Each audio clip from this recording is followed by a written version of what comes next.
Hello everyone, welcome back to Iron Conflict and Frontline. Today we're diving into a highly charged and rapidly evolving topic framed by the headline, Target Locked, Timing Decided. Iran-allied fighters declare war on Israel, Mideast to explode.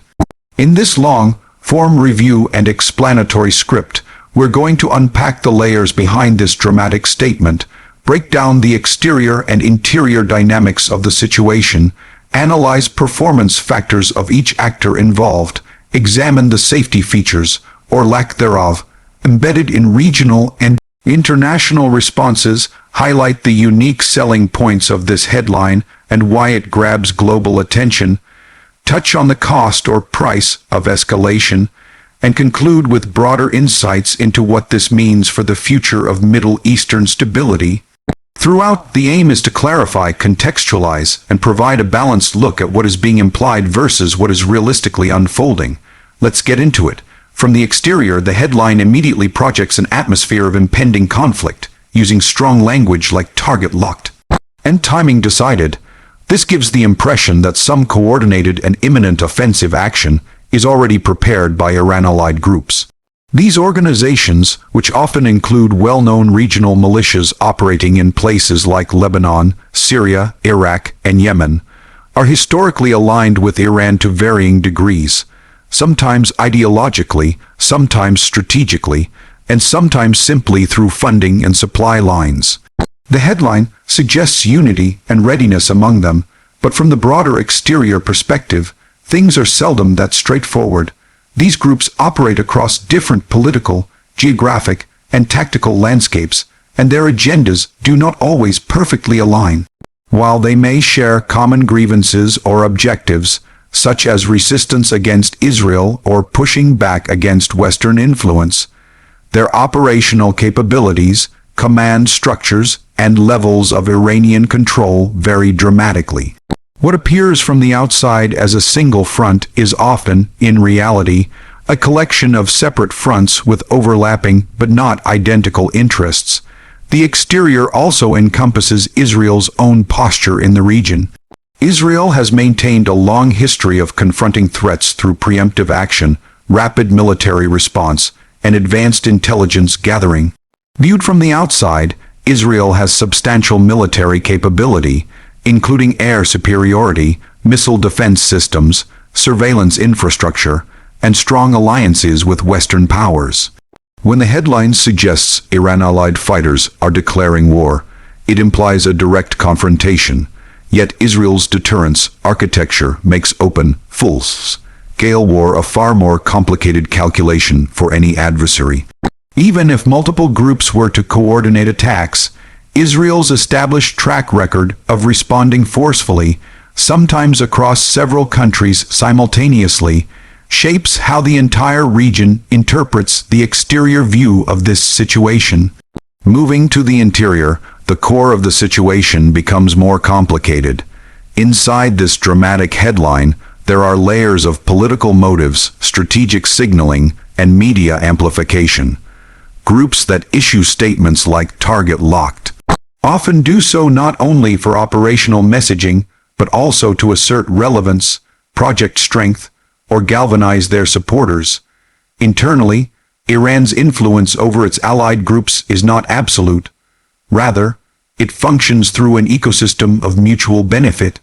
Iran provides equipment, training, and strategic guidance, but these groups frequently make decisions based on local concerns. And inside Israel, political dynamics, internal divisions, and ongoing debates about domestic security, defense spending, and regional diplomacy shape how leaders respond to such declarations. So while the exterior looks deeply volatile, the interior reveals a complex set of calculations rather than a single unified march toward war. When we shift our lens toward performance, the capabilities and operational efficiency of the actors involved, we see more nuance. Iran-allied militias vary enormously in their performance levels. Hezbollah in Lebanon, for example, is highly organized with a long history of military engagement, structured command, and advanced weaponry compared to other groups. Its performance on the battlefield is known to be disciplined and tactically sophisticated. In contrast, smaller militia groups in Iraq or Syria exhibit uneven training and inconsistent command coherence. Some excel at guerrilla warfare or drone operations, but lack the logistical depth required for sustained conflict. Yemen's Houthi movement has demonstrated increasing long-range strike capability in recent years, launching drones and missiles at distant targets, yet their operational environment and resource constraints place limits on their performance. Israel's performance capabilities, meanwhile, are shaped by its investment in technology, intelligence, and precision warfare. The Iron Dome system, Air Force readiness, cyber capabilities, and special operations units all contribute to a high-performance defense and offense architecture. If a multi-front conflict were to emerge, Israel's performance would hinge on its ability to manage simultaneous threats, a task it has prepared for but hopes to avoid.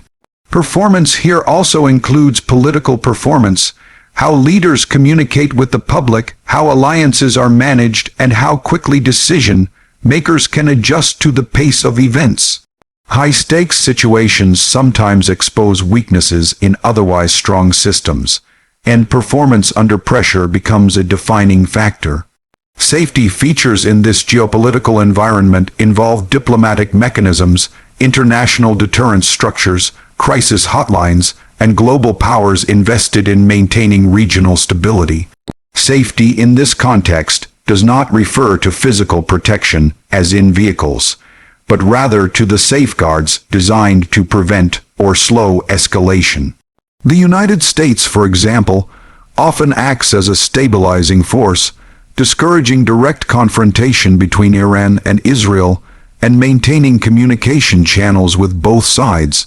Regional actors such as Egypt, Jordan, and Gulf states also contribute to safety features through diplomatic engagement, urging de-escalation. However, these safety features are not foolproof. When militias operate semi-independently, when political pressures rise, or when local actors feel cornered, safety features can fail. And when they do, even limited outbreaks of violence can snowball into larger confrontations. A major point here is that safety mechanisms exist, but their reliability is frequently tested by rapid developments, miscommunication, or symbolic escalations intended to send political messages rather than trigger full war. Unique selling points are what make this headline resonate so widely. One of the most powerful is the dramatic language used. Target locked, timing decided, evokes the image of missiles ready to fly, armies mobilizing, and a clock ticking down to conflict. From a media perspective, this language is gripping. It taps into long-standing global anxieties about Middle Eastern instability and the possibility that localized conflicts could ignite larger confrontations involving multiple states. Another unique selling point is the implied unity among Iran-allied groups. Even if the reality is more complex, the idea of a coordinated, multi-front challenge to Israel creates a compelling narrative. Additionally, the suggestion that the Mideast is about to explode touches on a persistent fear that any spark in this region could escalate into a regional or even international crisis. These selling points don't necessarily reflect confirmed events, but instead amplify the perceived stakes of the situation, making the headline both attention-grabbing and emotionally provocative. When examining the price, both literal and figurative, of escalating tensions, it becomes clear that any major confrontation between Israel and Iran-aligned militias carries immense costs. For the militias, the price may be devastating losses, infrastructure destruction, and political setbacks in their home territories. For Iran, escalation risks economic consequences, international isolation, and internal backlash if the situation turns unfavorably. For Israel, the price includes potential civilian casualties, strain on military resources, economic burdens, and social disruption. The broader Middle East also pays a price: disrupted trade routes, destabilized governments, refugee flows, and prolonged humanitarian crises. Beyond the region, global markets react sharply, particularly energy markets, leading to increased prices and economic uncertainty.